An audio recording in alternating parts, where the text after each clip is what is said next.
Shalom, everyone, and welcome to Exploring the Motherland on this April 4th, 2025. Exploring the Motherland's purpose is to promote the message of Quest Unite Africa. The message of Quest Unite Africa is to promote economic development and critical infrastructure for the benefit of the African continent and the diaspora. We do this through our main pillar strategies that would be business,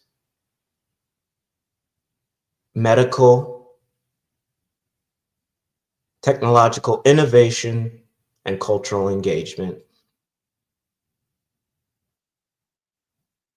The purpose and reason, again, the show is created also is to keep you up to date of the current news cycle on the continent of Africa and why Quest Unite Africa is needed. And shortly, today I'm not going to go on about what different initiatives, different strategies or initiatives that are particularly in these news articles, except I want to share the link for us being able to put our faith to action and put our money where our mouths are to help our people by donating a medical container full of supplies. As we see what's going on in the world, this whole tariff and trade war, as the West is, scrambling to keep their empire and their kingdom together, our brothers and sisters, especially in Burkina Faso, are waking up to who they are, how they could break the chains of economic oppression, and how they see that the diaspora is needed and that we all need to come together to create beneficial initiatives such as this one, supplying a medical container as a donation to create a strategic relationship with our brothers and sisters on the continent, showing them that we are not like the oppressor, even though we have lived amongst them. We no longer want to live under their ways. We don't want to have the attitude of what can they do for us. We need to break all this Babylonian psychology, or, for the purpose of Q2A, all this neocolonialism, individualism. It's time for us to come together and realize that we've been separated on purpose and scattered to help uplift and help create economic development and critical infrastructure for the West and wherever we're scattered, instead of helping each other in our homeland. But I'll be able to drive that point further ad nauseum. Let's continue the show. U.S. Embassy in Chad curbs issuance of most non-immigrant visas.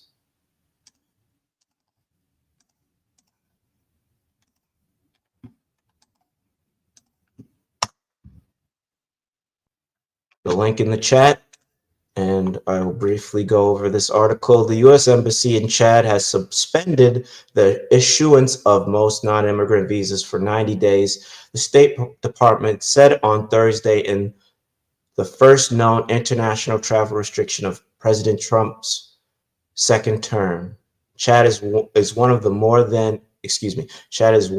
more than 40 countries the Trump administration has been considering for inclusion on a list of nations whose citizens would be subject to travel curbs similar to the travel bans imposed during Trump's first term.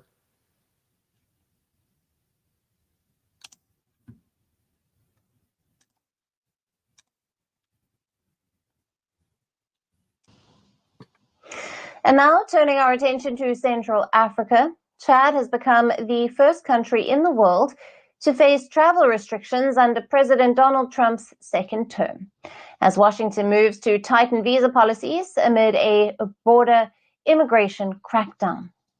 Now, the US Embassy in Chad's capital, N'Djamena, has suspended the issuance of most non-immigrant visas for 90 days. The suspension applies to non-immigrant tourists, business travelers, students, and exchange visitors, as well as most other categories of non-immigrant visitors. However, Washington has clarified that this is not a full travel ban. The US State Department said that Chadian citizens can still apply for visas at other worldwide US embassies and consulates. Meanwhile, Chad's government acknowledged that it was informed of the measures and says it is looking into the reasons behind them. Officials also noted that the embassy in N'Djamena will continue issuing visas to diplomats and people with US residency. Now, this marks the first known international travel restriction of Trump's second term. Chad is one of more than 40 countries the Trump administration has been considering for inclusion on a list of nations whose citizens would be subject to travel curbs. Now, this proposed policy mirrors travel bans implemented during US President's first term.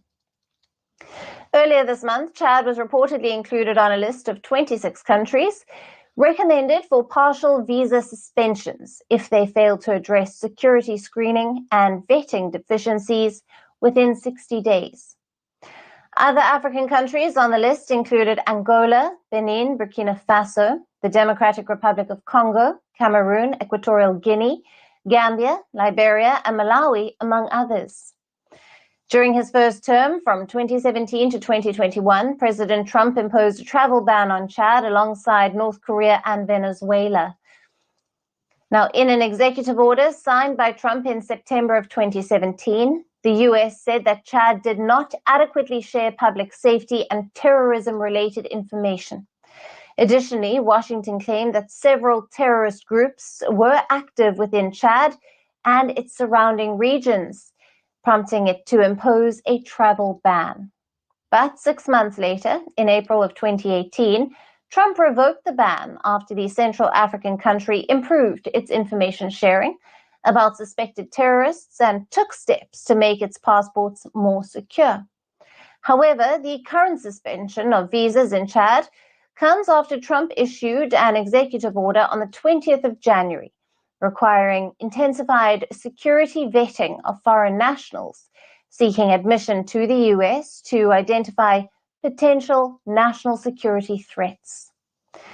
His administration has launched a major crackdown on illegal immigration in the United States and has also excluded all 54 African countries from the visa waiver program for this year.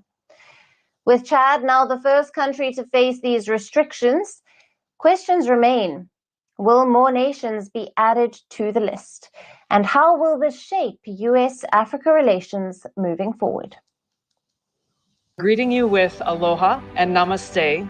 Yeah, whatever about all that. But I wrote some notes, but I'm going off script, improvising. This literally, family, again, you see the pattern. She just said, what will this do for the African and American relations? It's going to tarnish, and it's just going to, plummet. As you'll see in today's show, the targeting of African nations is basically a dog whistle as to what the diaspora is going to face soon in those same Western nations. If they want to ban our brothers and sisters from traveling to the West, what do you think they're going to do to us when we are trying to flee all the places we were scattered? It's time to realize that we need help from our brothers and sisters on the continent, and they need our help as well. We need to come together and realize we are family, and we need to create a strategic relationship. We need to put aside all our differences about history and who did what and who did what, why and where, and we need to really, use some nuance. or really put context to things as to why we are in this condition all over the world.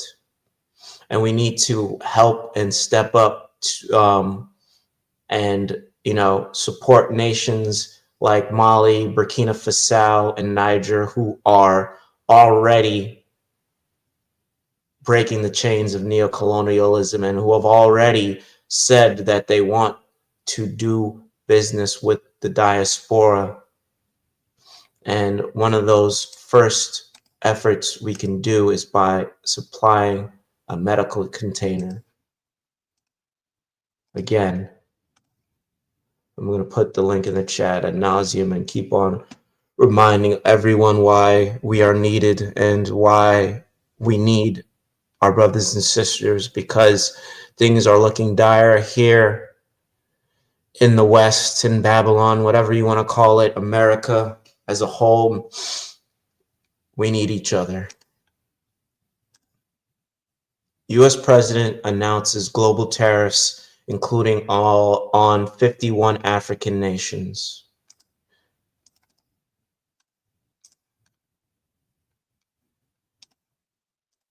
And the link is in the chat for the article. And I will briefly read it. United States President Donald Trump announced plans for sweeping tariffs Wednesday, saying our country has been looted, pillaged, and R-word and plundered by other nations. What a projection. The aggressive rhetoric came as Trump showed a willingness to dismantle a global economic system that the United States helped build after World War II. My fellow Americans, this is Liberation Day, he said. He announced duties across almost all countries, including the 51 African states. U.S. Donald Trump has targeted several African countries in his latest round of sweeping tariffs. Lesotho, which the American leader recently referred to as a nation nobody has ever heard of, but you know, it's a nation nobody ever has heard of, but you know, that's where all the critical and strategic minerals that they have been taking and, you know, exploiting for the past 400 years now, but no one knows what it is. He has targeted it with a 50% levy on Lesotho, South Africa a 30% rate, and I believe Botswana a 40% rate. All of the African nations have incurred from the U.S. The most percentage of tariffs. Basically, you have to pay like a 30% amount or rate on goods coming from the United States. That's my basic economic education. Going to work. Brother Karras is the one who can give you the, you know, the greater details as to how that works. My fellow Americans, this is Liberation Day. And with that, US President Donald Trump's global trade war gets underway in earnest as he announced tariffs across almost all countries, including 51 African states. He imposed a baseline 10% tariff on all imports and much higher duties on some of the country's biggest trading partners. Tariffs give our country protection against those that would do us economic harm. And many people were looking to do us economic harm. Maybe not so obviously, but they were doing tremendous economic harm. But even more importantly, they will give us growth. These tariffs are going to give us growth like you haven't seen before. And it'll be something very special. Countries Trump imposed tariffs on include some of the poorest and most vulnerable in the world, including those experiencing civil wars or severe economic crises. For decades, our country has been looted, pillaged, raped, and plundered by nations near and far, both friend and foe alike. American steel workers, auto workers, farmers, and skilled craftsmen. We have a lot of them here with us today. They really suffered gravely. They watched in anguish as Foreign leaders have stolen our jobs. Foreign cheaters have ransacked our factories, and foreign scavengers have torn apart our once beautiful American dream. Trump's move reverses decades of trade liberalization and leaves markets across the world reeling, amid worries the aggressive duties will slow growth, hit corporate earnings, and stoke global inflation. Again, they're just doing all, they can't evolve. They're just using the same tactics, just being a bully.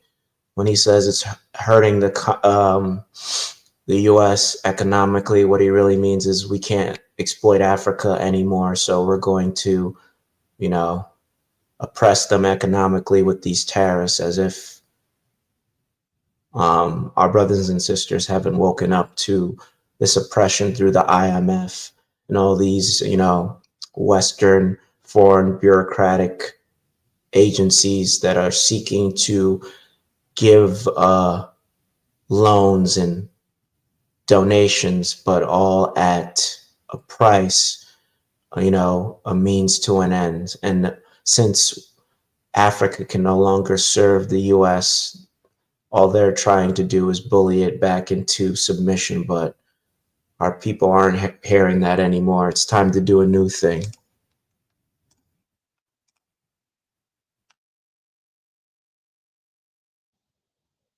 Hello and welcome. We begin with the latest developments from South Africa. US President Donald Trump has triggered a new trade war, imposing reciprocal tariffs on dozens of countries across the world on Wednesday. South Africa is among the hardest hit, with the Trump administration slapping a 30% tariff on imports from Pretoria. Trump said that his reciprocal tariffs were for countries that treated the US badly. He also imposed a baseline 10% tariff on all imports coming into the US.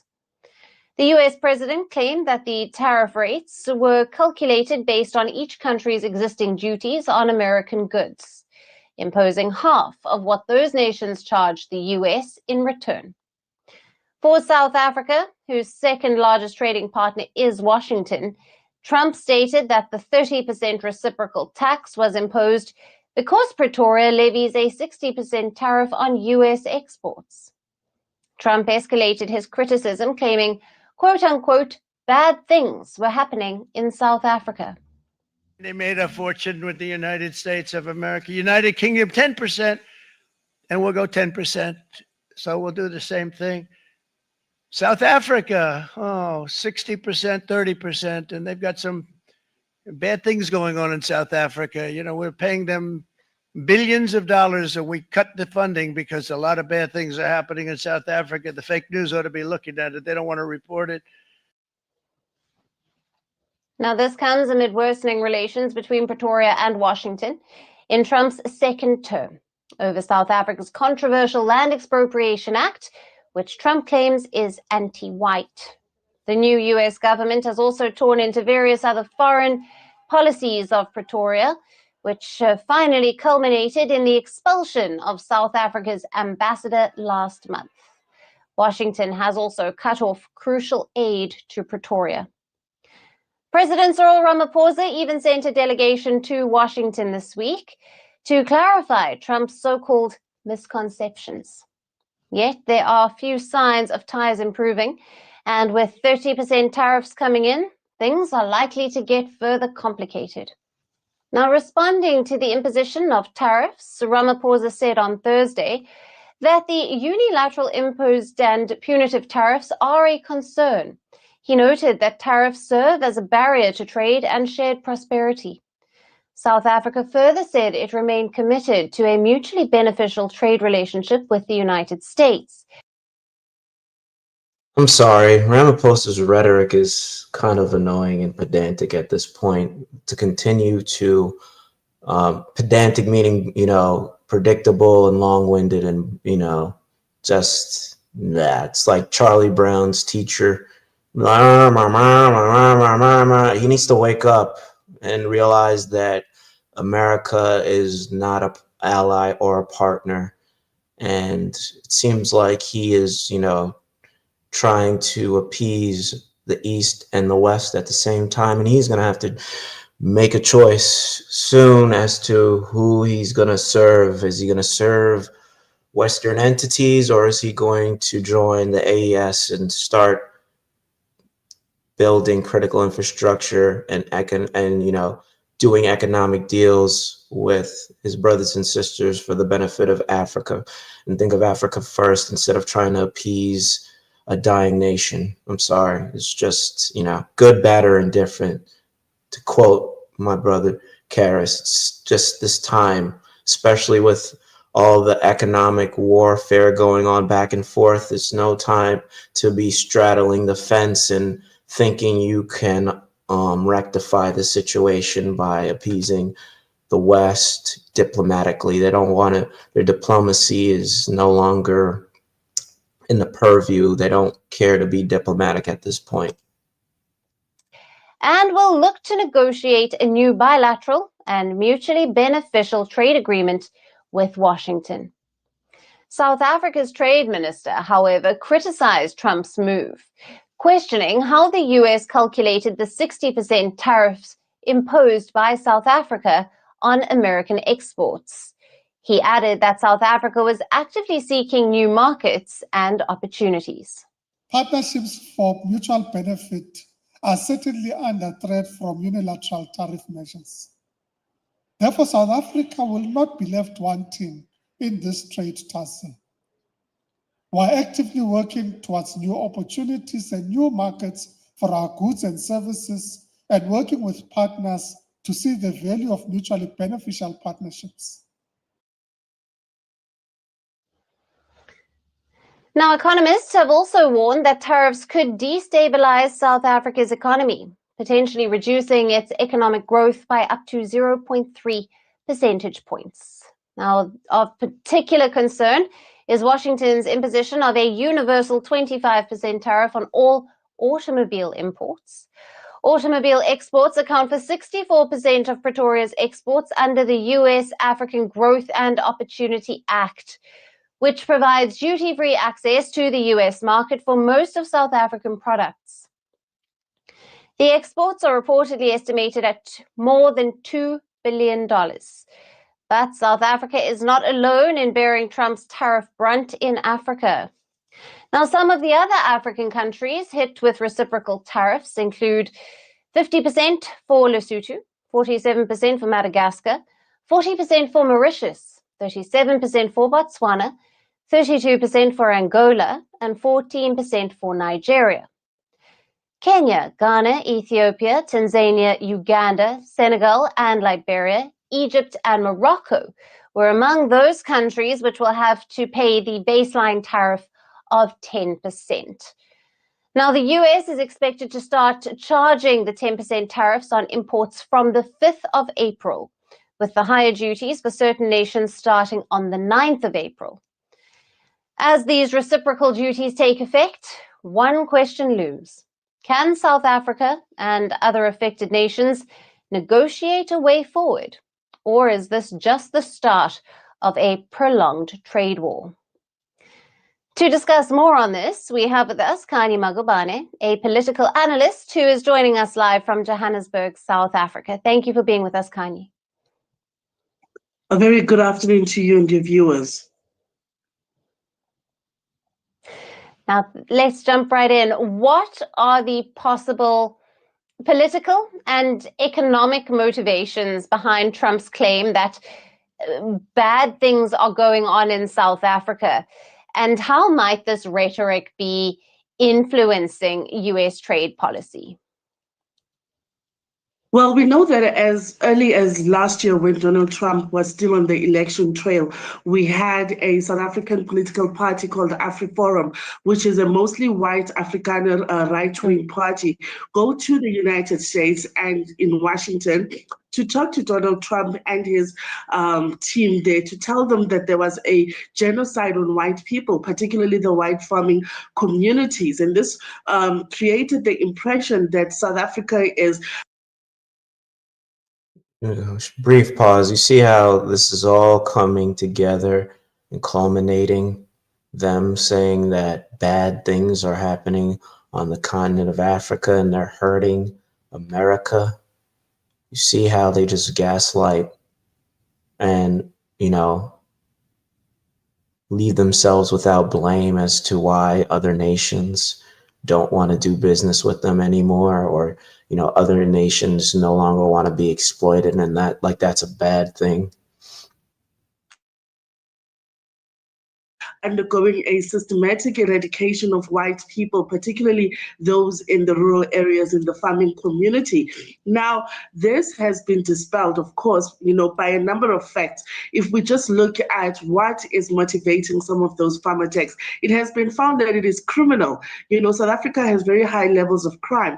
And so those assertions that there's a genocide against white people, you know, has been seen to be untrue. It's false. It's not factually correct. However, the Donald Trump administration is running with this rhetoric because in many ways it's part and parcel of the global right-wing movement of conservatives. The minute the conservatives took power in America, it emboldened the conservatives in South Africa, and suddenly they felt like they had a big brother in. It doesn't matter, conservative, liberal, libertarian, it's bigger than that.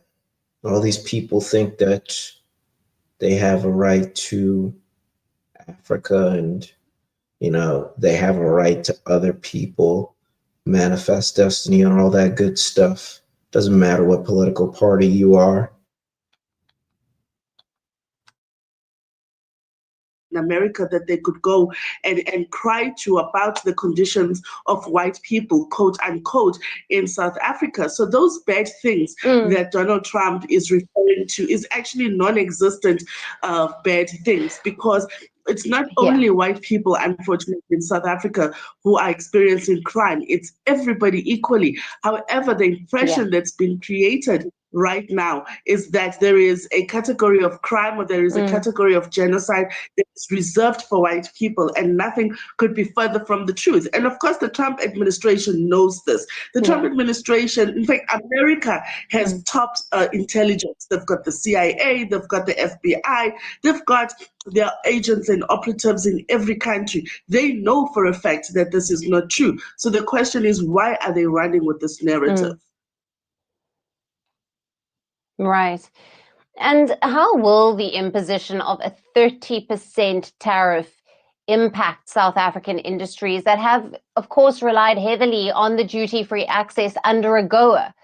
And could this lead to broader regional economic consequences? Well, I think in the short term, there definitely will be a number of harsh effects because of these tariffs. I mean, at 30%, what this will mean, of course, is that American products are going to be more expensive to be brought into the country, but also it affects our import and export numbers, because, you know, we are a very big trade partner with the United States, and South Africa and the United States have always had a very cordial and I would say a warm relationship. Oh my gosh, I'm sorry. I'm not here for it today. Nothing's cordial about anything. It's just that you guys were complicit in being colonized, and, you know, the government, more so the government and government officials. It was never a warm relationship. It was just, what do we call it? Soft power. It was just implied that South Africa would always be a vessel for America, as long as certain leaders were paid and certain leaders were, you know, ingratiated and, you know, benefited from the deal, instead of, you know, benefiting our brothers and sisters in South Africa. How can you say, when a nation that has 90% African or Black people, how could, you know, say that they had a good cordial relationship when literally they just got rid of apartheid like 40 years ago? Please save me with that. Of what has made America great in the past has been the relationships that it's had with its trade partners, with its diplomatic Team partners. Truth. I'm just here to, you know, read in between the lines where they can't, you know, speak truth and whatever, because they're obviously are behind someone and they can't really talk, you know, freely and really give substantive facts as to the reality of the relationship between America and South Africa. It was always just a bully, you know, type mentality. It's just colonization, and now it's falling apart. And all they could do is, you know, impose people with tariffs.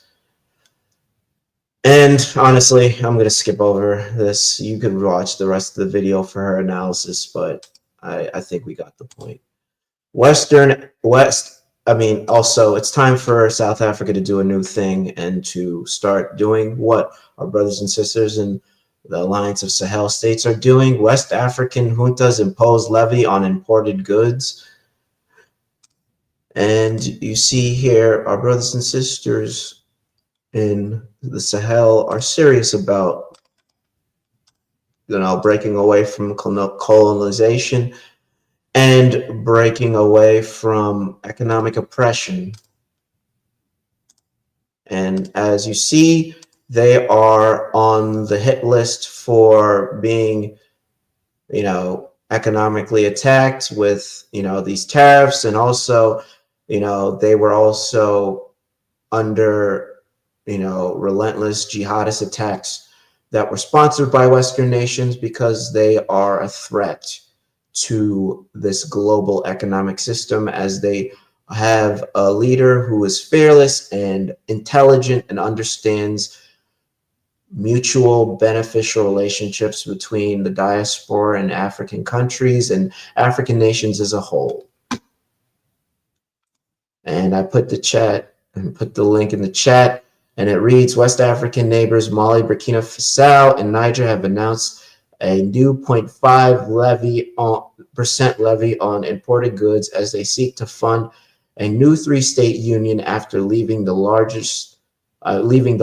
regional economical bloc known as ECOWAS. The Alliance of Sahel states began in 2023 as a security pact between the military rulers of 3 countries who all took power in coups in recent years. It has grown into aspiring economic union with plans for biometric passports and closer economic and military ties. The levy was agreed on Friday and will take effect immediately. It will affect all goods imported outside of the 3 countries, but will not include humanitarian aid, wink, wink, donations, medical container donations that could help, you know, benefit the lives of our brothers and sisters in Burkina Faso and Mali and Niger, Burkina Faso. Again, I've been there. I've seen our brothers and sisters there. The economic conditions are not the best, and they are doing anything and everything to improve it. Especially, I've been to the hospitals. You know, no HVAC systems, no real, you know, advanced imaging, or, you know, limited supplies, limited, you know, IVs. It's pretty much a bad situation. It was all done by neocolonialism, and it's now time to show them that we are here for them and care and give them a gift. And as we give them a gift, they will help reciprocate it by giving us a place to live or giving us somewhere where we could build and work together and build communities, instead of being here in the West where they're squeezing everything and, you know, continuing to cut off livelihoods, more importantly, our livelihoods in the diaspora. Let's turn attention to Africa now, where Mali, Burkina Faso, and Niger have announced a new 0.5% levy on imported goods in their bid to fund a new 3-state union after leaving the larger regional economic bloc. The Alliance of Sahel states began in 2023 as a security pact between the military rulers of the 3 West African countries who took power in coups in recent years. It has since grown into an aspiring economic union with plans for biometric passports and closer economic and military ties.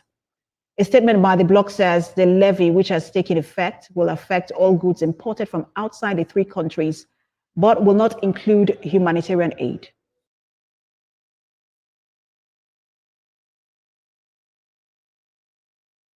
Just months after the fearless military leaders of Mali, Burkina Faso and Niger delivered a resounding no more to the suffocating colonial tax payments imposed by France, they've ignited the flames of revolution once again. These three nations, united under the banner of the Alliance of Sahel States, AES, have now unleashed a new weapon in their arsenal of liberation, a 0.5% levy on imports from the Economic Community of West African States, ECOWAS member states. Yes, you heard that right. Our brothers and sisters in the Sahel are not just talking freedom, they're seizing it with both hands, brick by brick, tax by tax, and levy by levy. Let's set the stage, for this is no small matter. For decades, nay, centuries, West Africa has groaned under the weight of colonial oppression, its wealth siphoned off to fatten the coffers of foreign powers, while our people languished in poverty.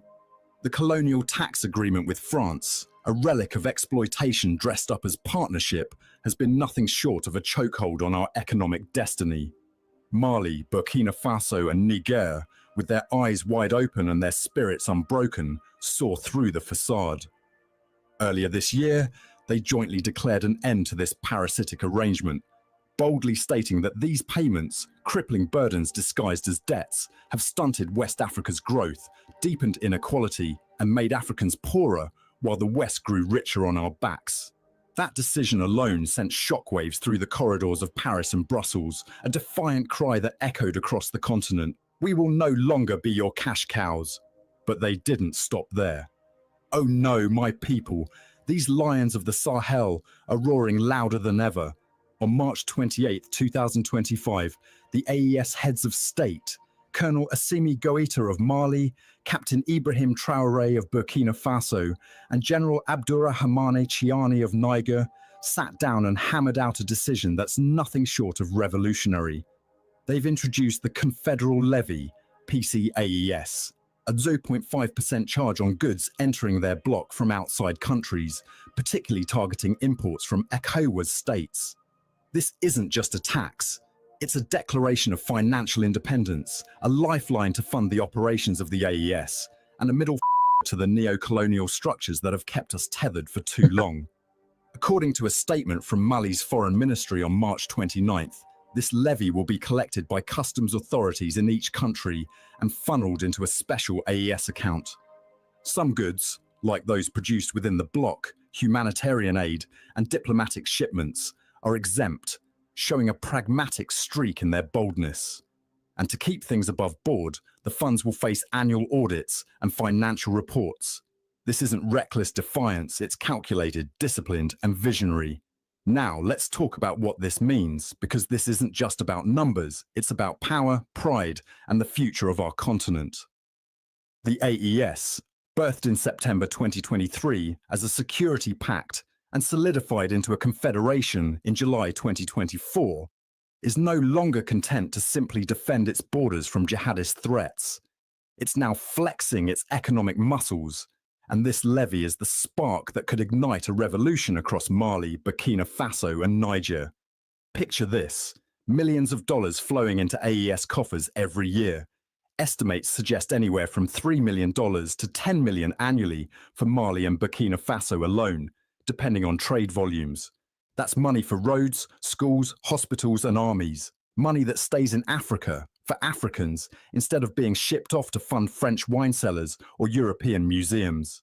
This is self-reliance in action, a rejection of the begging bowl mentality that the West has forced upon us. These three nations, long dismissed as some of the world's poorest, are saying, we will build our own destiny, and we'll do it with our own resources. And make no mistake, this is another devastating blow to the West. France, that old colonial master, is already reeling from the expulsion of its troops from Mali in 2022, Burkina Faso in 2023, and Niger later that year. The end of the colonial tax was a gut punch, stripping away a steady stream of revenue it had no right claim. Now, with the AES imposing this levy, the West's economic grip on the Sahel is slipping further. ECOWAS, once a shining beacon of regional unity, has been exposed as a tool of Western influence, too often dancing to the tune of Paris and Washington instead of serving the people of West Africa.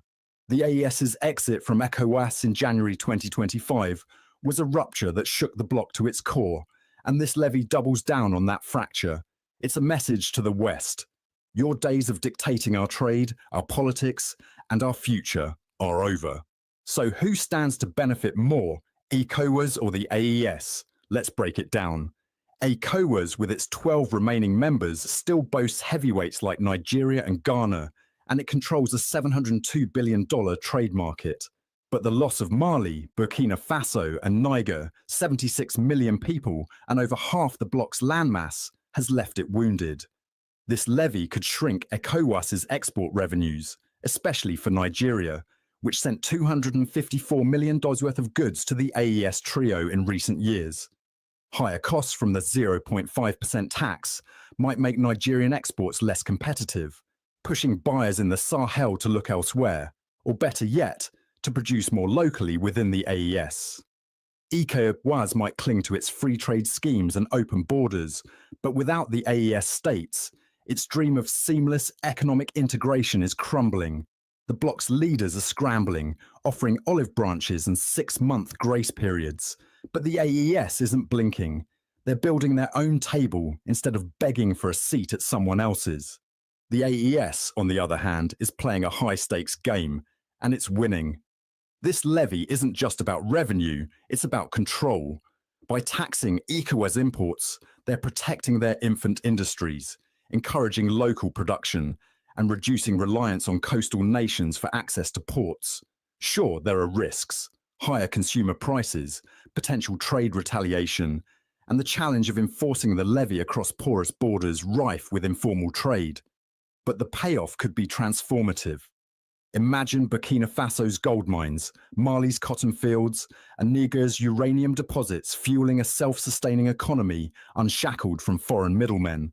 The AES is already rolling out biometric passports, a new flag, and plans for a common currency to ditch the France-backed CFA franc. This levy is the financial backbone of that vision, a step toward a confederation that could one day rival ECOWAS itself. And let's not kid ourselves, these nations have become unstoppable. In recent years, Mali, Burkina Faso, and Niger have taken bold moves that are shaking the continent to its core and giving the West sleepless nights. It started with the coups, 2020 in Mali, 2022 in... For more context, check out the rest of the video, family. Again, are we going to help support our brothers and sisters who are actually, fighting colonialism? We all here in the West always talk about, oh, we stand on business. Oh, we fight against our oppressors. We fight against colonialism.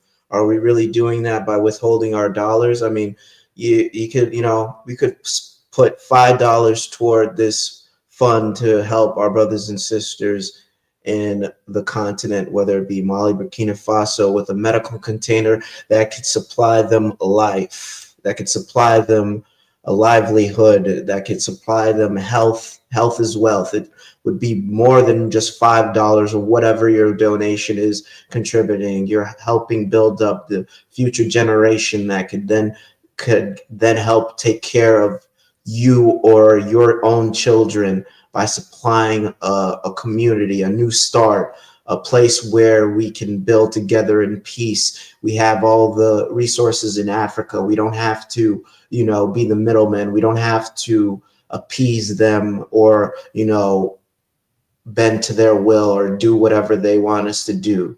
This is an opportunity. Link in the chat. Again, it's time to do a new thing. Instead of talking about it, let's be about it. Niger's junta, I'm not even going to try to butcher bro's name, sworn in as transitional president for a period of 5 years.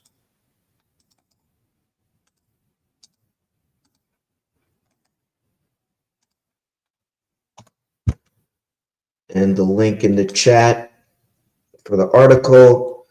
Niger's junta was officially sworn in as the country's president on Wednesday for a 5-year transitional period following a new charter that supersedes the existing constitution. The duration of transition period is set as 60 months from the date of promulgation. basically the date of when he took power. This duration is flexible depending on the country's security situation, the burden of reform, and agenda of Confederation of Sahel states, says the government of the Secretary General. By the conclusion of the transition period in 2030, Tishane will have been in power for nearly 7 years, mirroring the trend of extended rule seen in other junta-led nations in Africa, such as Mali, Guinea, and Burkina Faso. I ask you, why does it matter the amount of years he's in power if he's effectively changing the livelihoods for his people, doing things that help create economic development and critical infrastructure? I'll just go off of one of the things that this gentleman has done. He's kicked out the French people who were mining and, exploiting uranium reserves and uranium mines. Let me slow down. Basically, a company called Orano, a big French company in Orano, was taking uranium, not paying its fair share. Again, you see the cycle of economic oppression and economic exploitation. This president or this military leader, Tishane, came into power and put a stop to the exploitation, and he has completely revoked mining licenses and has cut off that French company that was taking without paying their fair share. So I say, why not give him a 5-year rulership if he's getting things done? Why do they have to follow democracy when, again, it hasn't benefited them? Because ECOWAS was all about, overseeing their elections, making sure their puppets were in power. The former Niger president was a puppet and did everything the West wanted him to do, and he was democratically elected. So why must they follow the same trends of the West if it hasn't been beneficial to them? As the country's transitional president for a period of 5 years, this latest move effectively dismissed efforts by the regional organization ECOWAS to expedite a return to democratic governance after the coup in 2023. The junta leader vows to put the West African nation's interests first and ensure national unity. Let's have more details of that in this report.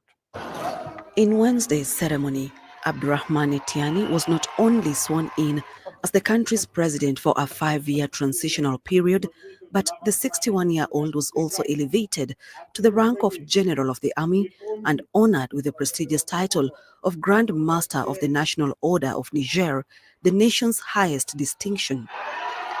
The event was witnessed by dignitaries, senior government officials, representatives of the armed forces, and foreign guests. It formally marked the implementation of the resolutions and recommendations of the National Assembly for the country's rebuilding. Tiani pledged to put Niger's interest first. I intend to carry out my duties with a clear awareness of the best interests of Niger. I wish to reaffirm my solemn commitment to always work for forgiveness and reconciliation among Nigerians, for national unity, justice, and accountability in the management of public affairs. Consequently, this is the place to say that, under the regime of the National Council for the Safeguard of the Homeland, which I have the honor to chair, there will be no witch hunt, no impunity, no political protection for any Nigerian before the court or the Commission for the fight against economic, financial, and physical crimes. The new charter of Niger under President Tiani includes several key points. Firstly, it calls for a referendum to allow the people to express their views on any plans to establish foreign military bases in the country. It also advocates the protection of natural resources and their exploitation for the benefit of the people of Niger. Thirdly, it promotes patriotism, citizenship, on the protection of the public interest. Many Nigerians believe that the various constitutions that have existed till now were all inspired by Niger's former colonial ruler, France, and in no way suited the country's socio-cultural realities. I believe this charter truly reflects the aspiration of the Nigerian people. Indeed, it was the people who fought for the drafting of this transitional charter. These texts will differ from previous constitutions in that the broad lines were decided in conjunction with the people. The provisions reflect the reality of the people. The challenges currently faced by our nation, characterized by deficiencies in governance, have their origins in the significant shortcomings identified in previous constitutions. While the matter of sovereignty is a recurrent topic of conversation, the old constitutional texts were deficient when it came to the installation of foreign military bases. The reason addressed by the head of state has provided clarification on our current position. I am convinced that we now have the means to ensure that this type of situation never happens again. Il y aura encore des bases militaires étrangères sur notre sol. Il y a des missions assignées. As part of the rebuilding, a number of missions have been assigned. These are the responses to the challenges posed by the coup d'etat. These include security issues and economic challenges, in particular the stabilization of the currency. These challenges, which represent a 5-year time frame, must be met by the President of the Republic. If at the end of this period there is a clear need for a renewal of confidence, the Charter also provides for a popular consultation. President Tiani says he's committed to implementing the key reforms as outlined. And the West will call this man a dictator because, you know, he isn't doing what they want him to do.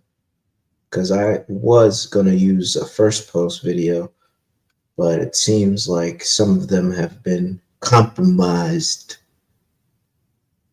because they were calling this man a dictator because he was in power for the longer or allotted time that the West would like him to. But I say, why does it matter if the man is effective? And he also made promises that if he didn't make them, that this constitution will be renewed and he will be,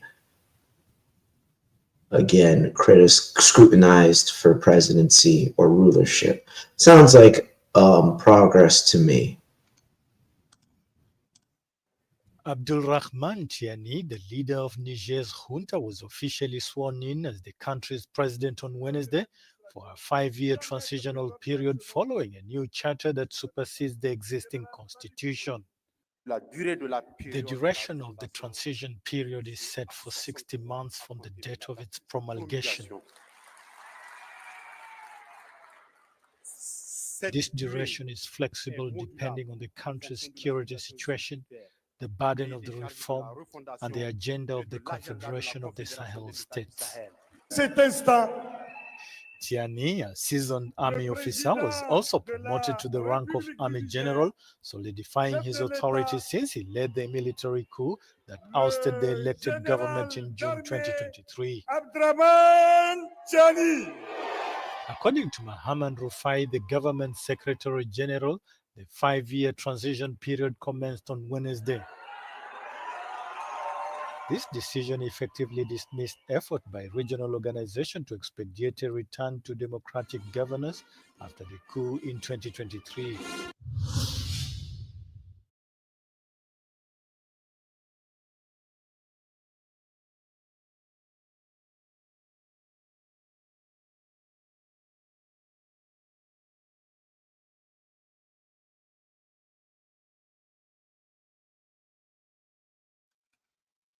Next video, because I don't have an article for this video because they don't like what's going on. They want to silence what's going on. And the link to this video. Burkina Faso rejects secondhand clothes from America. My brother, my people, this is crazy. You know we got to talk, okay? We've got to talk. Ibrahim Traoré is going to ban second-hand clothes. These are information we got right now. It is very interesting. Second-hand clothes, you're probably asking yourself, second-hand clothes? Yes. Many African countries still have second-hand clothes coming from the United States of America and Europe. And Ibrahim Traoré, this very great African leader, yes, he's very great. He is. He's about to ban second-hand clothes. No more second clothes in Burkina Faso. Congratulations. We're gonna clap them hands. I'm gonna clap them hands, and I know you're gonna do the same. I appreciate you. What's up, everybody? I hope you're doing good. It's a beautiful day. Thank you very much for stopping by. You are very much appreciated. And this is our home, fellas. This is our home. This is where we talk about Africa. We talk about the motherland. You want to get any news about any country in Africa? You're at the right place. You know, you want to know about Nigeria, Uganda, Tanzania, Burundi, you're at the right place. Today, it's not going to be different. Because sometimes we do bash each other, right? Sometimes we say things that are very harsh to one another. But it's family. We understand that. There is no venom behind it. It's all about the good. We're all trying to find solutions. We're trying to progress and move forward. And sometimes, like in a family, when somebody doing something wrong, you can beat him up. I remember I was still a child. Well, maybe not a child, maybe a teenager. Is a teenager a child? Not really, okay? I was disrespectful to one of my older sister. I came from work. Sorry, not work. No. I came from school, coming back home very hungry. They came for me. They picked me up. They say, you are disrespecting our older sister. So they couldn't beat me in the house because my parents were very protective over me, you know, being, so they couldn't do that. They took me out of the house. They picked me up. My brothers picked me up, took me to the corner. That's where they beat me up to discipline me. Do not disrespect our older sister anymore. That's how we proceed in some areas in Africa. Anyway, let's get back on track. Burkina Faso is basically banning second-hand clothes. I know a lot of Africans who have experienced second-hand clothes have bought a lot of them. Like some of them will even lie to you, like this one came from Europe. Yeah, it came from Europe, just not the way you think it came from Europe. It was sent by NGOs. So what happens normally is NGOs go to houses, asking for clothes. Like, do you have any clothes that you want to send to poor people in Africa? Because they estimate that Africans are poor. You see that picture of that little boy with a big stomach and flies flying around his face, suffering and wars and stuff. Yeah, that's the image many people, unfortunately, in the West have of Africa. So when they think of Africa, they think there's no water, there's no electricity, there's wars, everybody's got HIV and stuff like that. So they feel like, okay, let's help these poor Africans. Let's send them clothes so they can dress up and not be naked and stop wearing those, leaves and stuff from the trees. I mean, a lot of Africans wear leaves still today, but like I got my leaves I wear from time to time. Just today, some of the time when I have to be on camera, I have to be so I can look good. Anyway, now these clothes come into Africa through NGOs. However, NGOs don't distribute the clothes to people for free. These supposedly NGOs that you hear about come and sell these clothes in Africa at a very competitive price. This is not even cheap to say, okay, we're helping Africans. Absolutely not. Now, many African countries have come together and say, you know what? We don't want this anymore. We don't want second-hand clothes because of hygienic reasons. I mean, somebody can just shit in his pants and say, hey, Annabelle, take my shitty pants and put it in the basket so the NGO can take to some kid in Africa. This kid in Africa is suffering. You know what I mean? No. We don't suffer like that, my brother. I respect you trying to be nice, but no, not like that. So unfortunately, clothes come sometimes with shit inside. I'm just being honest with you. I've bought second-hand clothes. So I know. A lot of you guys have bought even underwear second-hand. I've bought underwear second-hand. I'm just being honest with you. I'm not going to front. You know me. I'm for real. As real as it gets. But I was young, I didn't know. That's all I knew. You want some quality clothes? You got to go to the market when they're selling second-hand clothes. You buy. Some of my people, my friends, when we were becoming adolescents, we wanted to buy nice quality stuff. So we bought second-hand stuff, even second-hand underpants, boxes that some dude somewhere in America sent to Africa because it looks good. When you want to be next to your girlfriend, you want to look good. You don't want to wear Chinese underwear. They don't look good. I'm sorry. Now, African nations say they don't want this anymore. Why? There's a fly in the house. Flies are everywhere, not just in Africa, right? Anyway, and when there's flies, it means there's life. Okay. Anyway, let's continue. African nations have come together in many places saying we don't want this anymore. Okay. I'll give you an example. The East African community, which is Kenya, Uganda, Tanzania, Rwanda, and some other countries, all these countries here, have imported about $1.50 million worth of used clothes in 2015 only. That's the importation. That's not the price the people have paid. Now, these African countries came to a moment, they say, you know what? We actually want to develop our own textile companies, our textile industry. We want Africans to invest into textile. so they can sell to the Africans, so we can be independent. You know what happened? Do you know what happened? Can you guess? They were threatened by America. Big brother America. You do not do that. If you do that, you ban our second-hand clothes that come through NGOs to help you. We are going to kick you away from AGOA. What is AGOA? AGOA is the African Growth Opportunity Act, which is an opportunity that gives many African nations an opportunity to go sell their stuff, whatever export they have. Let's say your country sells a lot of potatoes or tomatoes. You can send them to America and be sold at a very cheap price. That's AGOA for you. Now, AGOA is supposed to be there to help African nations. However, they say, we are also helping you by bringing you second-hand clothes by force, because you're not authorized to say no to the help we're bringing you. Because, oh, by the way, you still have to pay for the second-hand clothes. They're not for free. Now, if you choose not to let our second-hand clothes in your continent or your country, you're going to suffer. So the African nation, East African community, even though they sat together to have a discussion about this, and they decided to, influence the local textile companies to grow and be bigger, unfortunately could not do it. Why? Because they were afraid. They weighed the possibility, the pros and the cons. It's just so that, you know what, you don't want to be a bad friend of America. Okay, so let's just drop it. Okay, why are we trying to help our own people? No, it's fine. They can wait for another century. For now, we want to stay president because, let me put it this way for you. Maybe you don't know it. If America doesn't like you, the chances of you staying in power are very minuscule. I'm sorry. That's the reality of the world. Now, there's only one country that resisted, Rwanda. They continued. Okay, Rwanda said, we are not...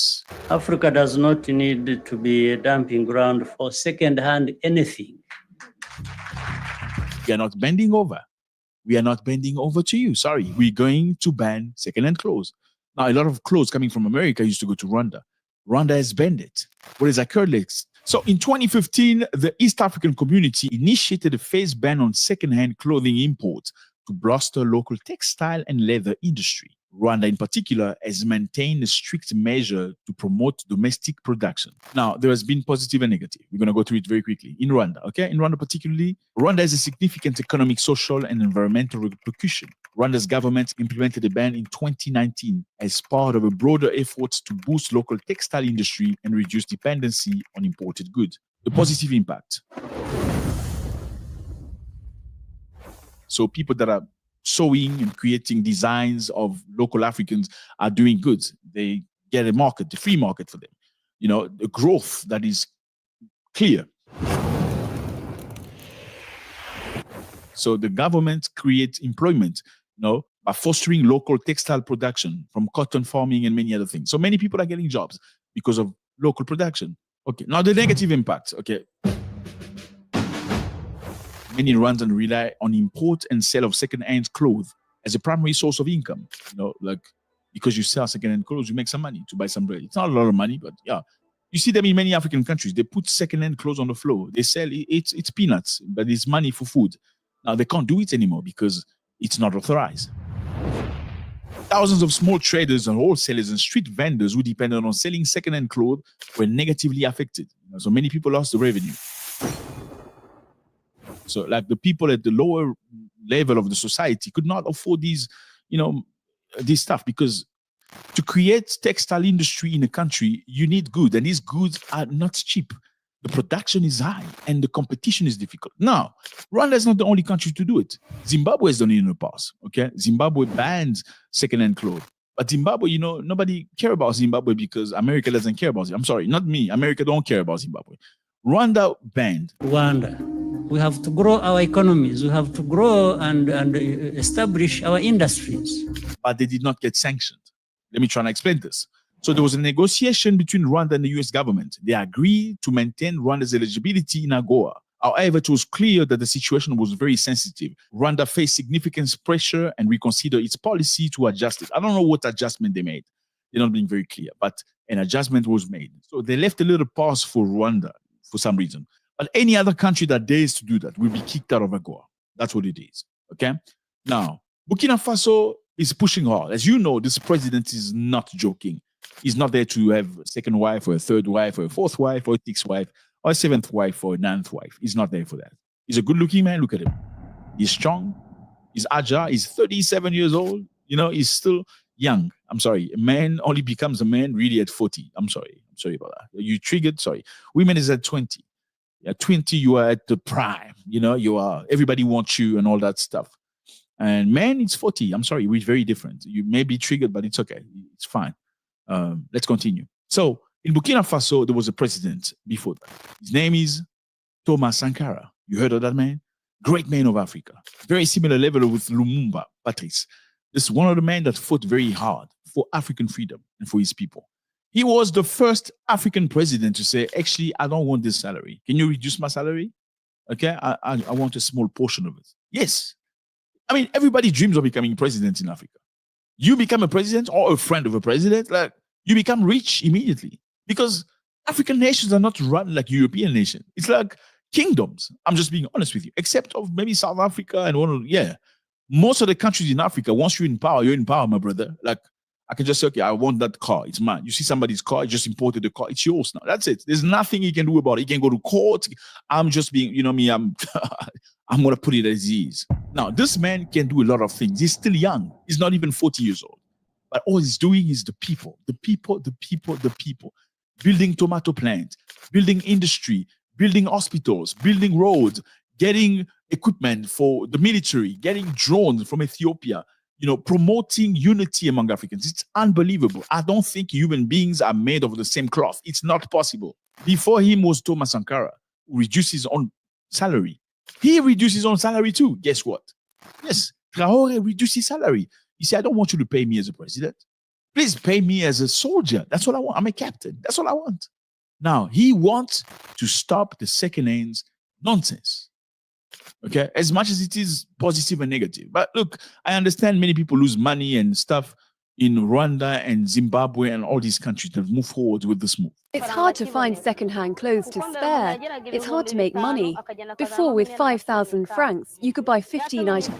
But I understand also that things are very expensive now, because the alternative is what? If you don't get second-hand clothes coming to the country, you are getting very cheap things coming from China. Cheap for China, but not too cheap for the people. In other words, they bring stuff from China. They're not high quality. If you bought Chinese stuff, I'm sorry, if you bought Chinese clothes, I'm not talking about Chinese. If you go to China, you might find any sort of quality. In China, there's every quality. There's top A quality, top B and to F. There's all quality. But the quality they send to Africa is not the best quality. So in most cases, the clothes you may be getting from a second-hand shop will be much better quality from a Chinese stuff that you're getting. Now, the local Africans are struggling in the textile industry. Even Zimbabwe tells you they stopped accepting second-hand clothes for a long time. But up until now, the textile industry has struggled. They're struggling. It's very difficult. They can't pick up because producing locally costs a lot of money. And the government does not give them subsidies, like give them things so they can produce to promote. They're not doing that. I mean, they're left on their own. So it's very difficult. Let me know if you feel about this. It's always a great pleasure. Do you feel like it's a level of disrespect to send to the African people these second-hand clothes if they refuse? Of course, it's disrespect. That's why, again, we want to garner respect or show respect by giving them donations that they can actually use, that could actually help them thrive in order to create different industries. Because in order for you to progress economically, you need access to healthcare, and you need to have strong, healthy workers in order to progress and flourish your economy. The link is there again, family. You see what President Traoré is doing. It's a sacrifice. It's a sacrifice to get better in order to progress and thrive. Some things that are familiar or sometimes convenient must be given up.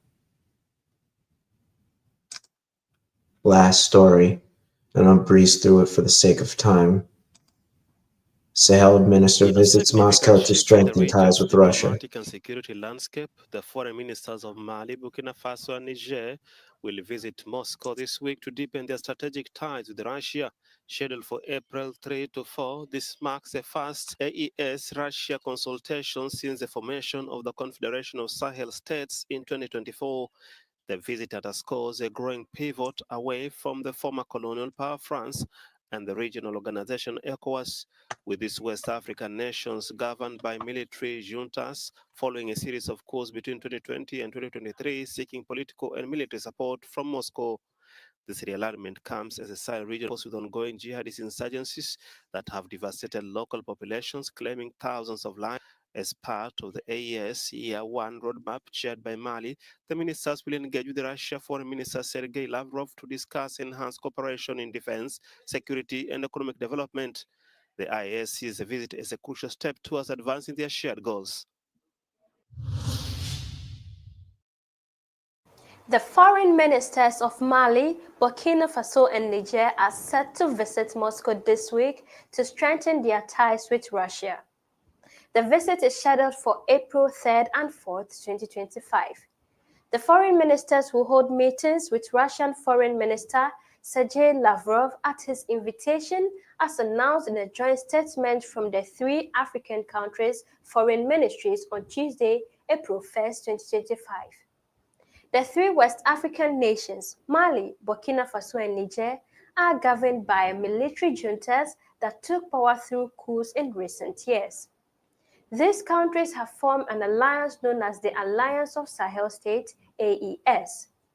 The AES was initially established as a defense pact in 2023, but has since expanded its focus to include political and economic integration.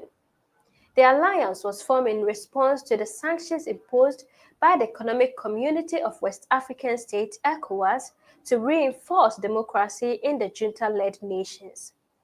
The AES countries have distanced themselves from the traditional Western allies, particularly France, their former colonial power.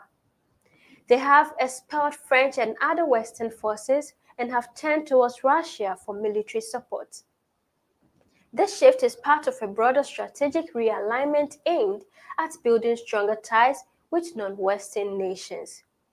The Moscow meeting is labeled as the inaugural AES-Russia consultations and aims to establish substantial and pragmatic partnerships covering areas of mutual interest. The visit is expected to focus on several key areas, which include 1. Military cooperation. Russian mercenaries from the Wagner Group and its successor, Africa Corps, are currently assisting the AES countries in their fight against extremist groups. The meetings will likely discuss further military support and cooperation.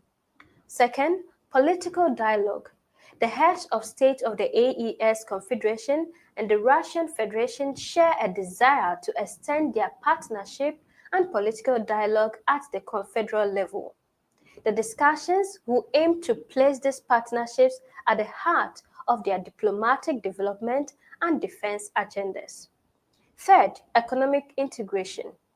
The AES is working towards deeper political and economic integration, and Moscow talks may explore opportunities for economic collaboration and trade.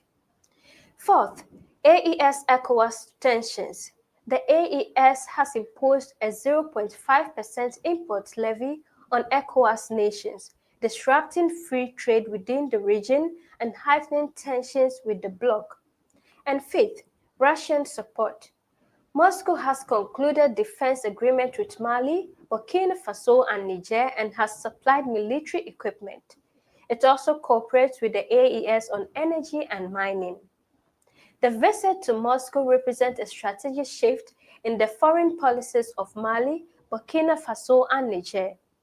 By strengthening their ties with Russia, these countries aim to secure military, political, and economic support while reducing their dependence on Western allies. The meetings are expected to lay the groundwork for a long-term partnership that could have significant implications for the region's stability and development. What do you make of the visit of these 3 African countries to Russia? Share with us in the comments below. Well, sister, I will tell you, it's time to do a new thing. As the West is cutting off diplomatic ties with the African continent, it's time to seek other partners who will respect sovereignty and do beneficial initiatives with African nations. But, I see that Russia is one of those people who has a history of helping the African nations. And, they have been friendly with African nations.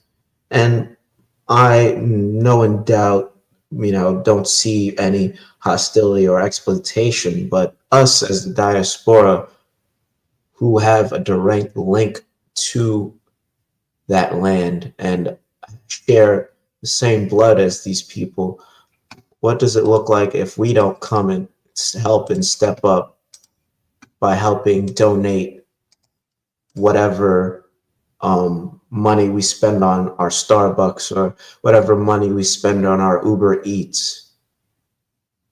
Again, I'll put the link in the chat to help donate a medical container full of medical supplies that our brothers and sisters need to help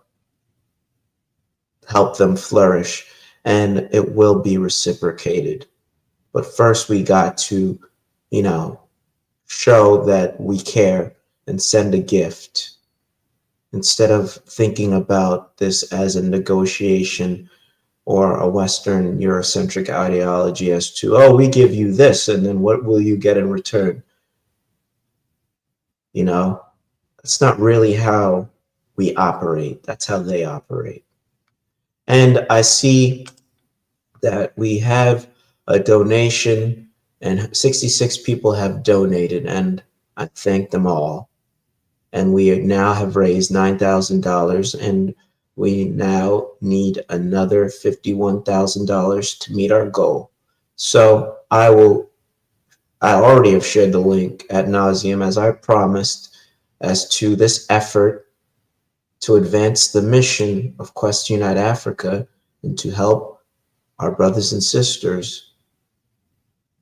And then in return, they will help us. The time is now more than ever.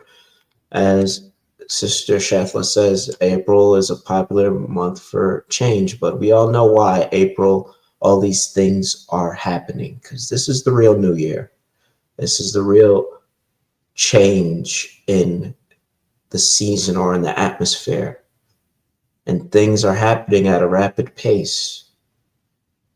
So now I ask all you to do your part and donate whatever you can to help the future generations all throughout the diaspora and the African nations as we help seek to economically advance the nation of Africa, our homeland, our place of origin. At this point, I don't care if you don't believe us, or if you don't have, or if you have any disparaging things about that. And if you don't believe it, so be it. You could stay here, as everything is getting cut off in the West, and they are coming for people that look like us. As you can see, and as I have conveyed through this show today, how they are targeting African nations and eventually, if not now, targeting us who are from those African nations. So everyone, Shabbat Shalom. Enjoy the rest of your day. I am out.